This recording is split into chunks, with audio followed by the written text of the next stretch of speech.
As the process moved forward, the longest process involved working with the city of Worcester, and that in no means is a negative. The city of Worcester did not have an ordinance in their zoning that allowed wind turbines, probably because nobody had ever asked them. Nobody had ever asked about a wind turbine. So we were the first. That meant going through, getting an ordinance added to the zoning laws, then going through getting the regulations for the ordinance in the zoning laws, and then applying for a permit for the regulation for the ordinance for the wind turbine. All of which, as you know, takes time because there are hearings, there are plans that have to be submitted, there are question and answer periods, so that dragged the process out. But I will say that I was very pleased that our consultant, SED, did a wonderful job of working with the City of Worcester, the Planning Board, and Joel Fontaine in moving this project ahead. So the project seemed to be in good footing. Obviously, $575,000 was an enormous help to us, but it did not pay the whole bill. The cost of the project was estimated to be $1.575 million. That's a lot of money for a small Catholic school, and certainly not money that we had or could have out of our yearly budget. So my job became trying to sell this project to the foundations in the city of Worcester. And fortunately for Holy Name, we were able to raise about $325,000 from the Worcester foundations. When I began this project, people told me that I was crazy because it would never go. But I also felt I was crazier when I was out raising money in the worst economic times that people can remember. But, you know, we pursue in that.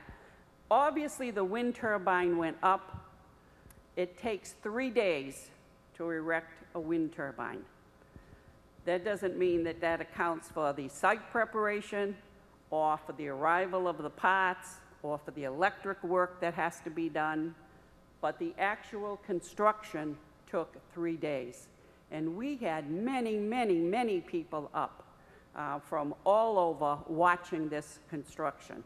I think one of the slides shows some of the blades when they were being put up. But it was an enormously popular project. But since it was up and I had not raised enough money to pay for it, I needed to get a loan. Now that's maybe much easier for business to do than it is for a small Catholic school, because we are not allowed to go outside the Diocese of Worcester. And so I had to make an appeal to the Bishop of Worcester to give us a loan for the rest of the payments that were due to the companies. Bishop McManus in Worcester was enthusiastic from the beginning about this project. There were some naysayers all over that this would ever work because they believed that internal cities in a state do not have enough wind to support a turbine. But certainly there are locations that have enough wind to support a single or maybe 2 turbines. Certainly you are not going to find an internal location that would be as supportive as a coastal location, but that still doesn't mean that it can't work. But the bishop proceeded to grant Holy Name a loan for the remainder of the funds. And so that means that I'm still out there looking for funding. We now have a campaign among our graduates and our friends called the Future Fund to try to pay off that loan so that the school can reap the full benefits of the turbine. This turbine has been up and operating since October the 2nd of 2008. So we have gone through a single year. It has produced over 600,000 kilowatts hours of electricity. That is something we are very, very proud of. We had a few down times during the course of the year when I would get calls and people would say, oh, it's broke again? No, it wasn't broke. There was maintenance that needed to be done on it. There were startup situations that arose. And if you remember, we had a severe storm this summer. And there is an anemometer on the back of the nacelle of the turbine that transmits information to the computer inside of what the wind speed is.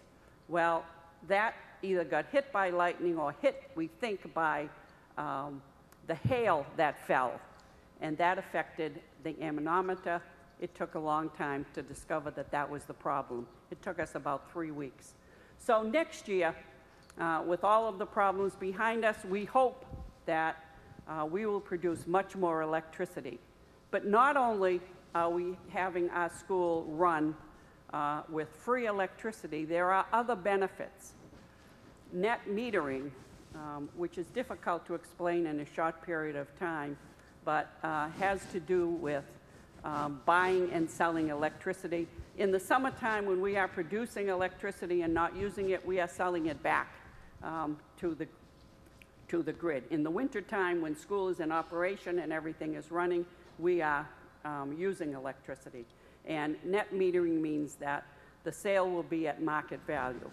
We are still waiting for that to happen. There are still hearings going on at DPU, but that is going to be a source of revenue for Holy Name.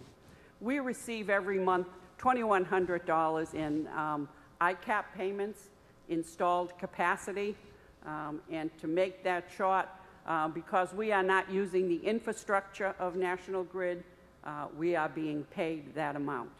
We also have an agreement for RECs, renewable energy credits, and we will receive $20,000 to $25,000 from that.